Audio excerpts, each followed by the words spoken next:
nakarating ako na nanghuli lang po ako ng illegal na droga. Wala akong nawala kahit katiting. Inorderan po ng judge. Nasunugin, sinunog, nandoon po ang testimonya ng mga pidiya. Kasama kong pidiya sa aking opisina sa Bureau of Customs.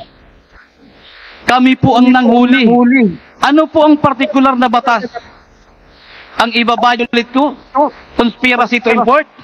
Or yun ang grand conspiracy na linisin ang pangalan ng family at si Michael Yang para salitain pa ako at papirmahin na ang kasama doon sa importation na isang politiko na kalaban nila na hindi ako pumayag. Dahil sabi ko walang alam yan. Hanggang ngayon po, malinaw. Basahin ko man po ang testimonya ko hanggang ngayon. Magaling pa siguro po ang kunti kong memory card. Hindi ko po makakalimutan kung paano ko sinakripisyohan yan.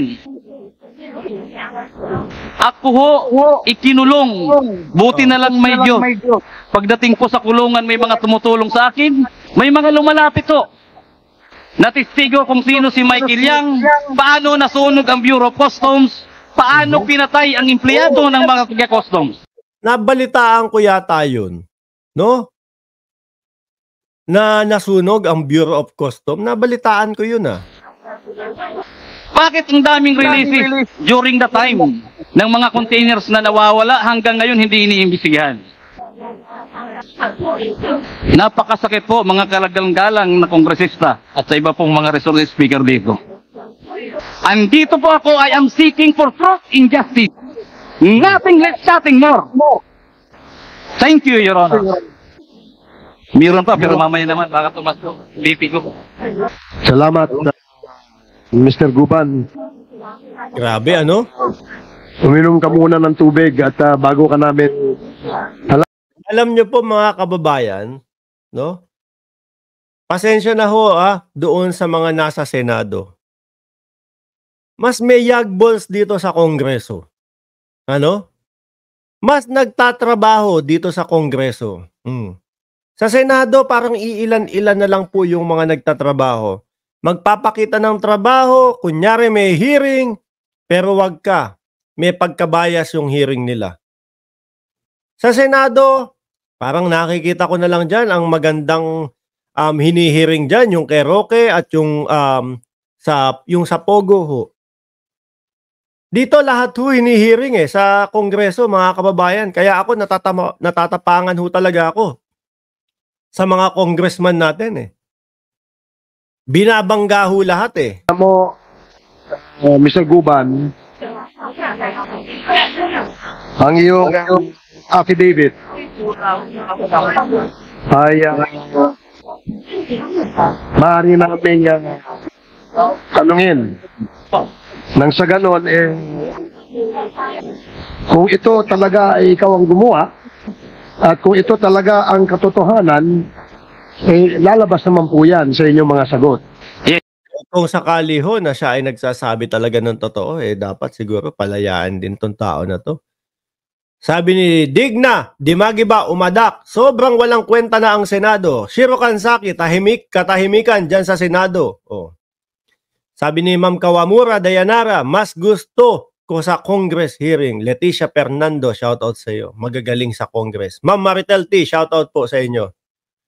Tuloy. Your Honor.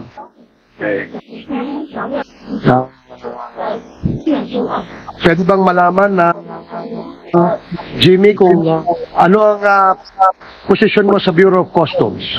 Ako po ay isang Intelligence Officer 1, as yun po yung item ko. But during the time, I was designated as the OIC Chief of the CIS, Customs Intelligence and Investigation Service, Port of Manila.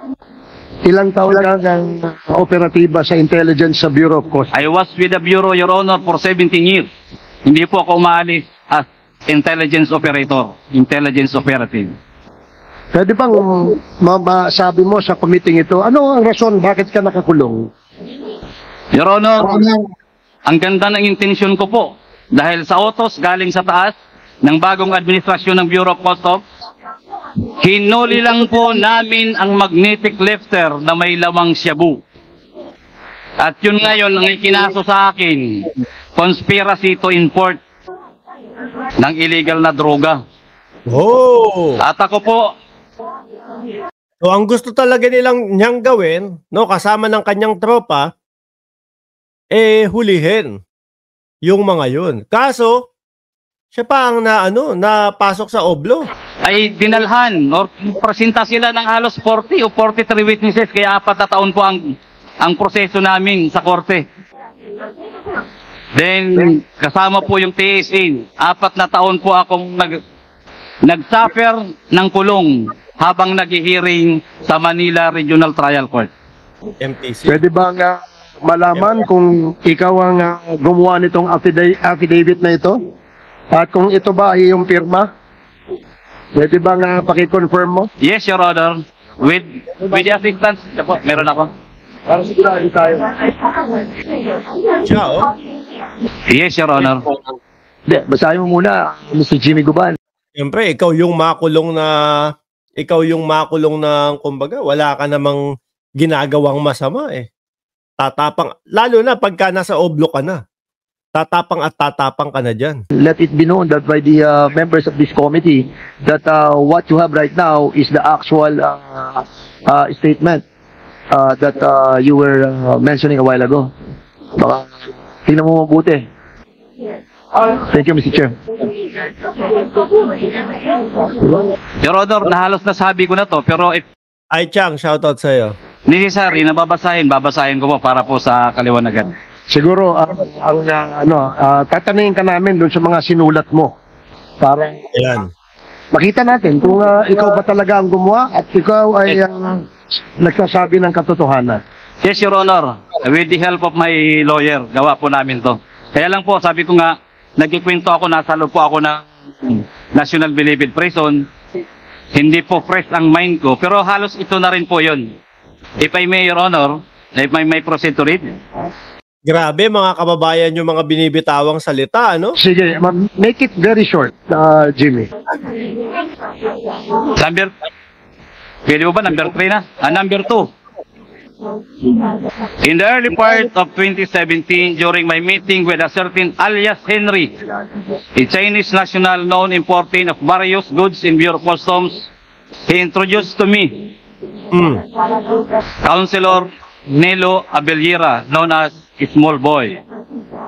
In the said meeting, Small told me that he is the business partner and trusted man of Michael Yang, Pulong Duterte, the son of then President Rodrigo Duterte, and Attorney Man Scarpio, the husband of Dane O yan, papaliwanag niya man pala. Papaliwanag ko sana kung sino si Man Scarpio eh. The husband of our Vice President Inday Sara Duterte. Davao City Mayor Sara Duterte.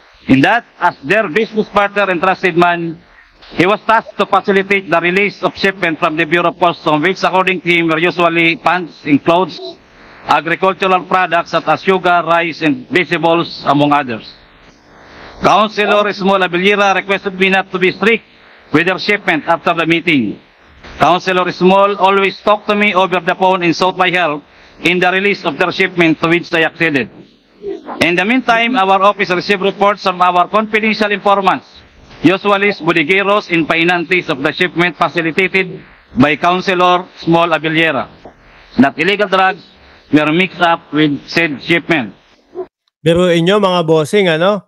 May gana pang si Pulong Duterte na dapat lahat ng public servant ay magpapadrug test. Magpapa-hair follicle test. No? Kasama ang presidente. Sabi naman ng congresswoman na si Migs Nograles, mga bossing, hindi lang dapat yan para sa isang tao. Unconstitutional yan kapag ang target mo lang ay isang tao.